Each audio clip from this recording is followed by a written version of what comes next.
To'ydan keyin ikkalalari juda ham baxtli yashadi. Alloh azza va jalla bularga bir o'g'il berdi. O'g'illariga Abdulloh deb ism qo'ydilar.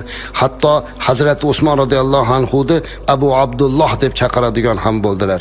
Lekin bilasizlarki, Rasulimiz alayhisolatu vassalamning oilalari doimo yangi sinovlar ustida yashardilar. Hazrat Usmonning kunyasiga sabab bo'lgan Abdulloh o'g'illari ham 5 yoki 6 yoshlarida bir xo'roz ko'zini cho'qib olishi sabab bo'lib, mana shundan yiringlab olamdan o'tganlar.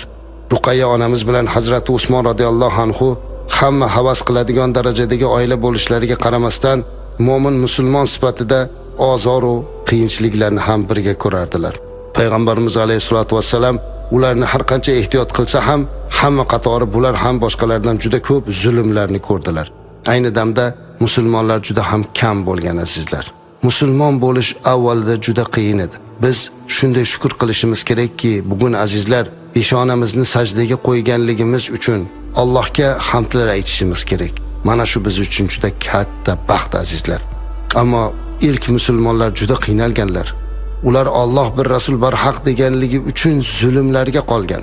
Ayniqsa islomda avvalida ularga juda qiyin azoblar bo'lgan. Shuning uchun ba'zilari kelib payg'ambarimiz alayhisolatu vasallamdan ijozat so'radilar.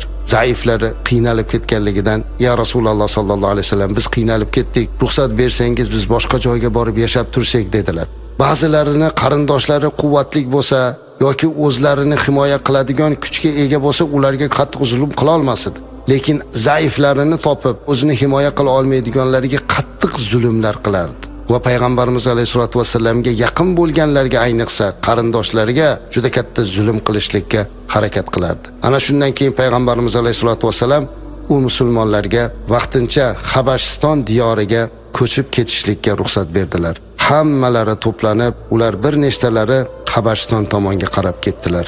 Yurtini tashlab ketayotganlar, zaif, zuafo holatda g'arib va g'urabo bo'lib vatanini tashlab ko'zlarida yosh bilan chiqib ketayotganlar ichida Rasulimiz alayhisolatu vasallamning suyukli qizlari Ruqayya onamiz va Hazrati Usmon radhiyallohu anhu ham bor edilar. Ularning oldida bir odam karvonboshi bo'lib ketar ekan, hammalarini boshlab asta xirgoyi qilib ovoz chiqarib, "Yori do'st, vatan firog'i dushvordir. Lek iymonga qalblarimiz fidodir. Jonimiz u borimiz ham anga fidodir. Umidimiz o'zidan bu qabuli Xudodir" deb ketardilar. Adadi 10 taning atrofida bo'lgan bu musulmon muhojirlar birinchi bo'lib Habashistonga yo'lga chiqqan va tarixda birinchi bo'lib ko'chishlikka sababchi bo'lgan sahobalardan edilar.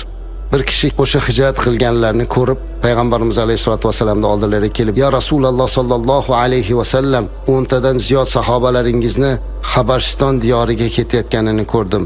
Ularning ichida sizning kuyovingiz Hazrat Usmon radhiyallohu anhu va qizingiz Ruqayyani ham ko'rdim" dedilar. Bu gapni mahzun holatda eshitar ekanlar, payg'ambarimiz alayhisalom "Ularni qay holatda ko'rding?" dedilar.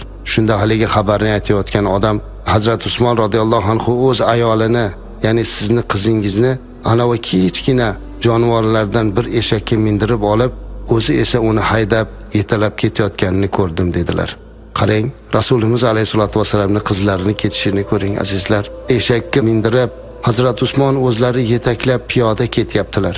Bu gapni eshitgan payg'ambarimiz alayhisalom ko'zlariga yosh olar ekan, "Alloh ularga yor bo'lsin" dedilar.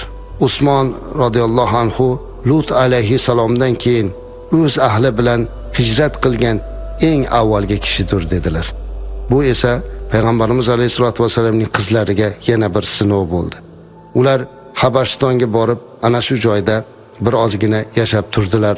Habashistonda musulmonlar yurishar ekan, ularga Hazrat Umar radhiyallohu anhu va Hazrat Hamza radhiyallohu anhu da islomga kirganligi, shu bilan islom quvvatlashganligi to'g'risida xabar keldilar. Hammalari xursand bo'lib vataniga qaytdilar. Hazrat Usmon radhiyallohu anhu va Ruqayya onamiz radhiyallohu anha ham birgalikda qaytib keldilar. Lekin ular Makka ga yaqinlashganlarida o'zlariga duch kelgan yo'lovchilardan musulmonlarga bo'lgan adovat yana ham shiddatlashgani haqidagi xabarni eshitdilar. Muhojirlar o'sha joyda to'xtab, nima qilamiz deb o'ylanib qoldilar. Yana Habashistonga qaytsinlarmi yoki Makka ga kirsinlarmi? Nima ish qilishni bilmay qoldilar. Ammo kofirlar esa bo'lib o'tgan ishdan xabardor bo'lib, ular musulmonlarga avvalgidan ham ko'ra qattiqroq azor berardilar.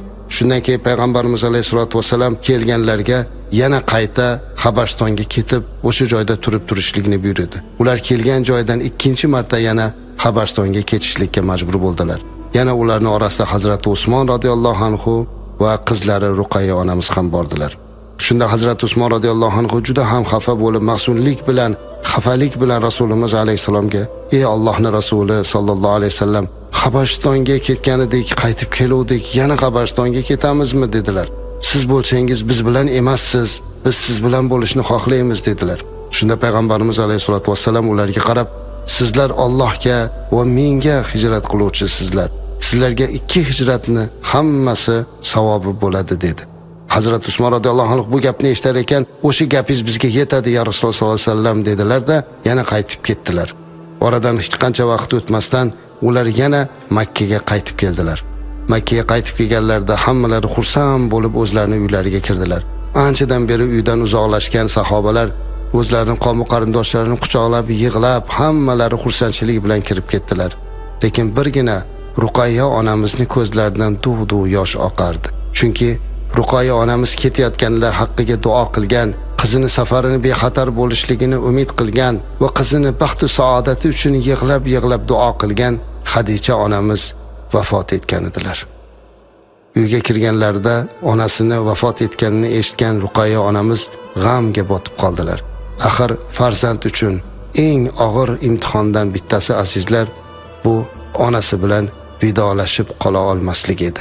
Ruqayya onamiz vidolashib yuzlarini yuziga qo'yib xayrlasha olmaganligi uchun ham ehtimol ko'zlariga duv-duv yosh oldilar-da va Alloh azza va jalladan onasini rahmat qilishiyu o'zlari uchun sabr so'radilar.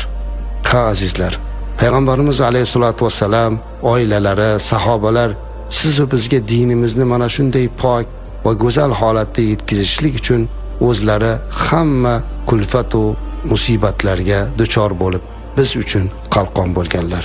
Alloh ularni barchasidan rozi bo'lsin.